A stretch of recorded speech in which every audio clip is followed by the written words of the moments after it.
Over the weekend, a lot of questions came up about share buybacks. Yeah. People were asking specifically about Berkshire. Why don't you buy back more shares of Berkshire, especially when you have $110 billion in cash on hand? What's your answer to that? Well, we will only buy Berkshire if we think that the shareholder the next day is, or that same day, is wealthier after we've bought the stock. In other words, we bought it for a shade less, or maybe a lot less, but at least a shade less than it's actually worth. And we don't set out to buy any given amount. We set out to buy stock at prices below intrinsic value per share. Now, intrinsic value per share is not something that is precise to the penny or anything. It's probably a band of 10% or something like that. And my partner, Charlie Munger, if you asked us to give you a slip of paper with intrinsic value per share on it, it would not be the same figure, but it would be close. And we both would have a band or something of the sort. If you're buying it below that figure, you know, if we've each got $1 and you'll sell me, and we put it on the table and you can't reach it for a while, you say, well, I can't reach it, so I'll sell you my share for 95 cents. I'll give you 95 cents. You know, if you say $1 too, you know, so no dice. So it's not complicated.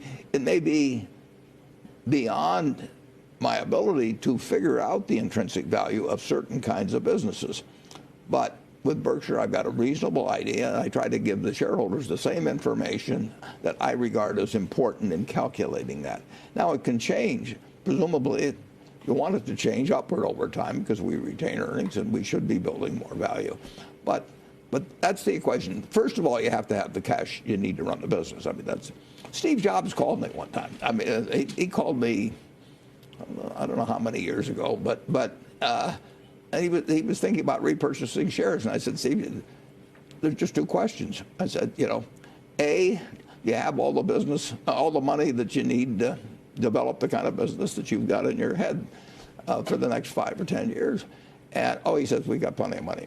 And then I said, then the second question is your stock selling for less than it's worth? And he said, it's selling for a lot less than it's worth. And I said, well, you've answered your own question.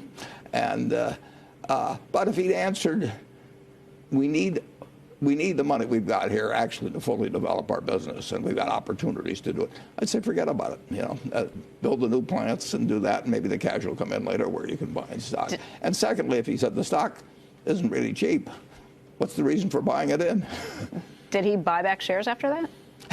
He didn't like buying back shares. I think he was hoping I was going to give him a different answer. He didn't argue with the logic of it, but I think maybe I think he was hoping for a different answer.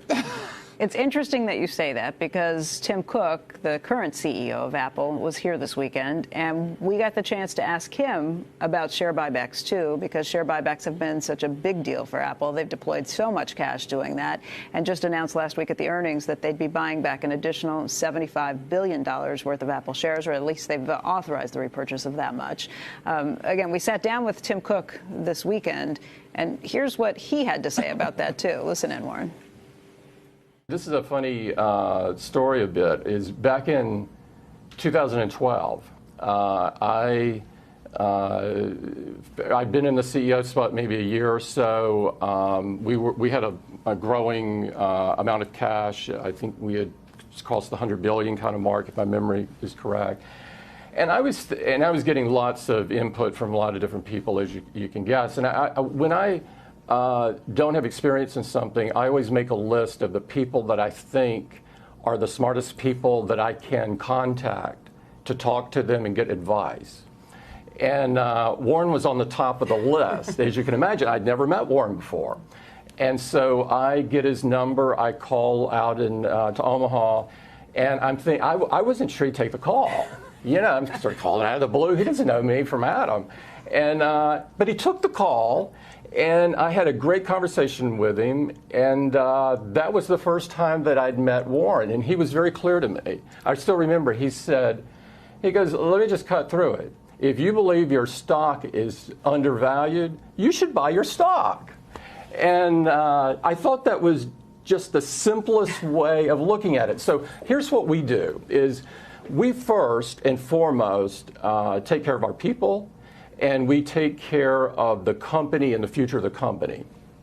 And we've been investing a ton in both this country and some others. We're going to spend $350 billion in the United States in building new sites, and we just announced a new expansion in Austin and so forth. So all of that is number one, right? And then if we have money left over, we look to see what else we do. Part of what else they do, he said, is to make acquisitions. And what I didn't realize is he said they're making an acquisition every week or two. Yeah, they make a lot of small acquisitions. He said they've made 20 to 30 acquisitions over the last 6 months, small acquisitions that they don't really talk about and don't tell people things about. Yeah. You knew that? If you look at the 10Q, and you can see, but they make a lot of acquisitions. Yeah. And I hope Berkshire makes a lot of acquisitions. And I'd rather buy an attractive business than buy our own stock at its intrinsic business value. If our stock gets well below that, I've still got this strong, and I can do both, fortunately. But why? How an executive can say we're going to spend $10 billion buying stock and then not pay any attention to the price at which they buy it? They wouldn't buy any other business that way. And so we're price sensitive on it. On the other hand, when the price is right, there's no easier way to make money for your shareholders. You say you like Apple buying back shares, so you think the price is right there. Well, they've done a terrific job of it. They've done a terrific job. They've made their shareholders a lot wealthier because Tim has done that aggressively when the price was right. How do you know in hindsight? Do you know how can you tell when a company's doing a bad job repurchasing? You have to be able to figure out how to value the business properly. It's easier than you're making it sound. Yeah.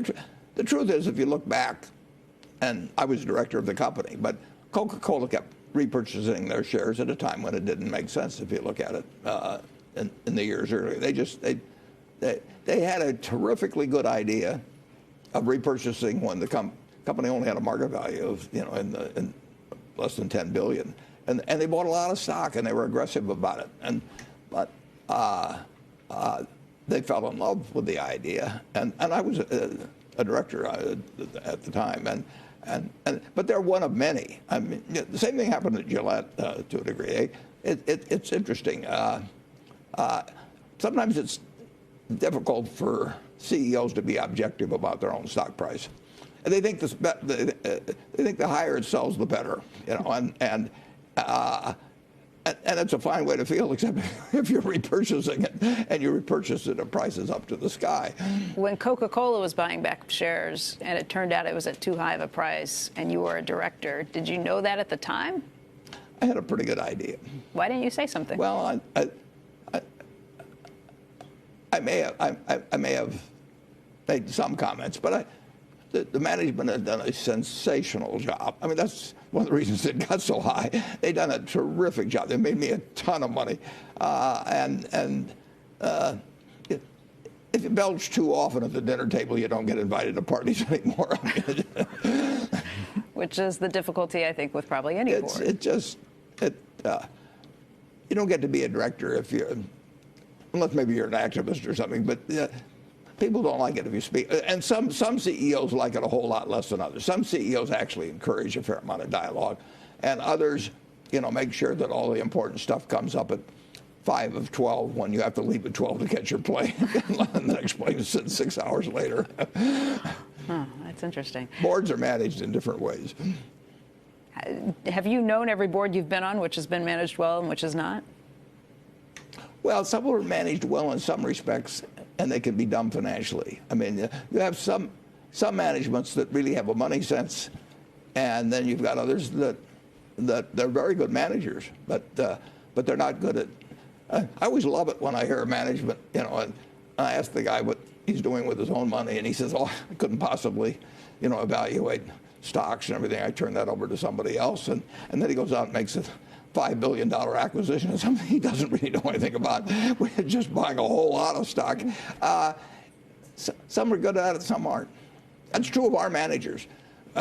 We have terrific managers. Some of them are good at bolt-on acquisitions, and some of them would be terrible. Do you let the ones who would be terrible at it go ahead and make a bolt-on acquisitions? Not very often. Yeah, some of them don't have. They have great operational sense. They don't have a money sense exactly. A lot of you talk to a lot of managers, CEOs, and they don't want to run their own stock portfolio. Well, those are decisions, and those are capital allocation decisions, and they know a lot about businesses, and they know how to value things. You'd think they'd be good investors, but I had one fellow who was a big partner, and back when I was running a partnership a long time ago, and he had stock options at his places, and he would regularly exercise and take the money and buy Berkshire. Well, he actually wasn't so dumb, but it wasn't exactly what the options were supposed to incent. But that's unique to have somebody who understands both operations and the money side of things. Some really do, and I'm thinking. I would say Tim Cook, for example, does. He has a real grasp of. I mean, he has a operational mind, and he has a money mind as well. What about Greg Abel and Ajit Jain? Well, I don't want to get going through the alphabet on this. No, I ask it because Berkshire's in a unique position, and you have people who are doing all kinds of things. Some who are managing money, some who are managing operations. Yeah. Can somebody do all of that? Both of those guys happen to have extreme money sides, but I don't want to get started going through the list. Understood. Can't help but try. Yeah. Well, you got the answer for the two important ones.